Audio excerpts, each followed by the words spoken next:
You've seen dominance before in NASCAR, but not like this. Not a driver who arrived at a brand new street circuit, surrounded by concrete walls, military infrastructure, and the kind of pressure that breaks most competitors, and simply refused to be touched. Every practice session, every qualifying run, every single lap, one driver was in a different league entirely. And then, in the span of one restart, one corner, one heartbeat, all of it was gone. The aftermath? 4 words that detonated NASCAR Twitter. A teammate who quietly dropped a phrase that nobody could ignore, and a playoff picture that shifted in ways nobody is openly talking about, but everyone inside the garage fully understands. Shane Van Gisbergen didn't just show up at Coronado, he owned it from the moment practice began. The naval-based street circuit, one of NASCAR's most anticipated venue debuts, played directly into everything SVG does better than almost anyone on the grid. Narrow walls, heavy braking zones, chaotic, unforgiving layouts that punish hesitation. SVG didn't hesitate once. He claimed pole position, posted elite pace across every session, and had analysts openly stating that nobody on the field had the tools to stop him. Reuters reported that he entered race day as the overwhelming favorite. Trackhouse Racing's playoff positioning was riding on this result. The Coronado circuit had essentially become SVG's personal territory, and the entire NASCAR world was watching to see him close it out. Before we get into what those Turn 1 replays actually revealed, and what Connor Zilisch said that quietly made everything worse, we are approaching 1,000 subscribers on NASCAR Racing Central. If you've been watching and haven't subscribed yet, right now is the time. Hit subscribe, drop a like, leave a comment, and share this video with every NASCAR fan you know. You're part of something growing fast, and what's coming to this channel is worth being here for. Now, back to Coronado. The race unfolded exactly the way the weekend had suggested it would. SVG near the front, managing his position, controlling the pace.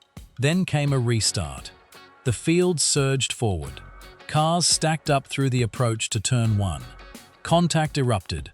Violent, sudden, and chain reaction fast. Barriers damaged. Red flag. Race halted. SVG's car was destroyed before the race had truly begun. NASCAR's official site confirmed. Multiple contenders were swept into a violent chain reaction. NASCAR on Fox reported that SVG had the race in his hands all weekend. Pole position, elite pace, then one restart changed everything. Coronado just delivered one of the biggest playoff shakeups of the season. NASCAR's official account added, "The Coronado restart incident will be discussed for a long time. Multiple contenders eliminated, major playoff implications, and plenty of questions still being asked." Trackhouse Racing responded publicly, "Tough way to end a promising day. Shane Van Gisbergen showed incredible speed all weekend. We'll regroup and move forward." But regroup and move forward doesn't answer the one question every fan was screaming at their screens. Who caused this? Cameras followed SVG out of the wreckage. Reporters surrounded him. Who was responsible? Was it intentional?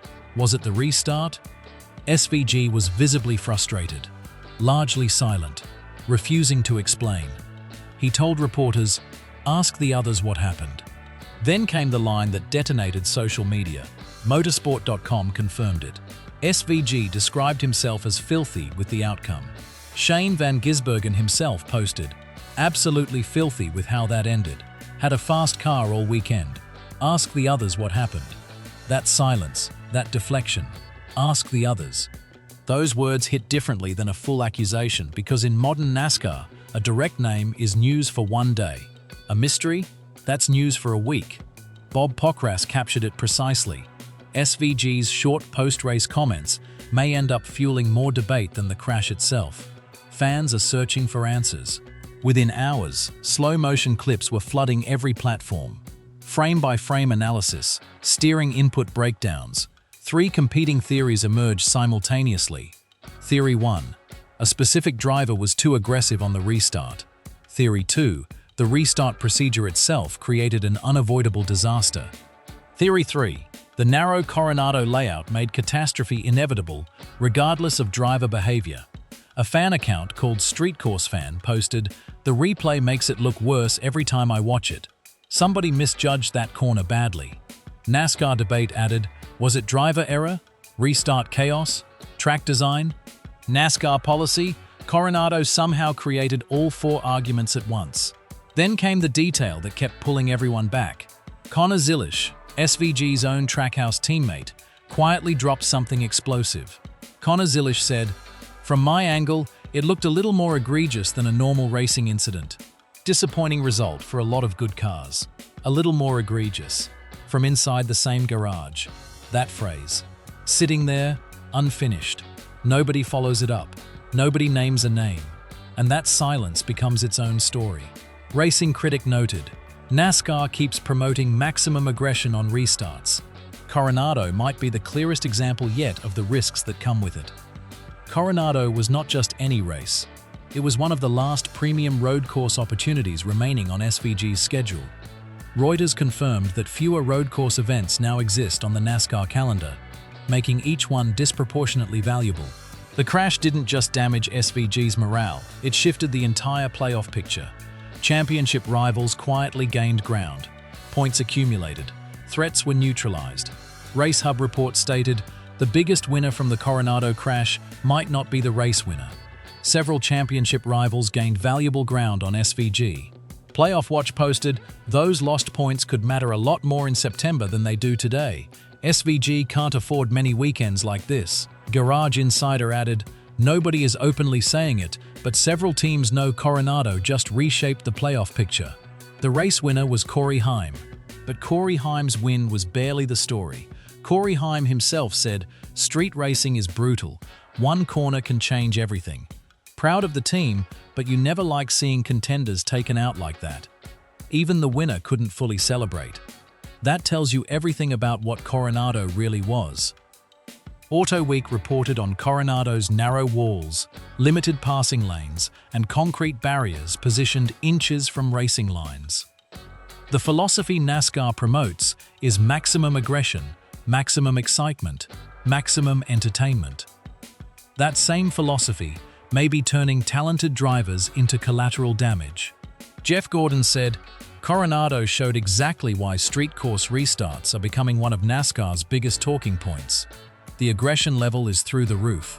Dale Earnhardt Jr. added, that's the challenge with street circuits. Everybody knows track position is king, and suddenly, turn one becomes survival. Outer Week's uncomfortable truth. Coronado delivered exactly what NASCAR wanted. Headlines, viral moments, dramatic crashes, non-stop conversation.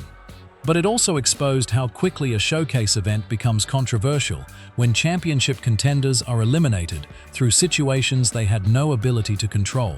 A NASCAR fan account stated plainly, SVG got robbed, dominated practice, dominated qualifying, then got wiped out before he even had a chance.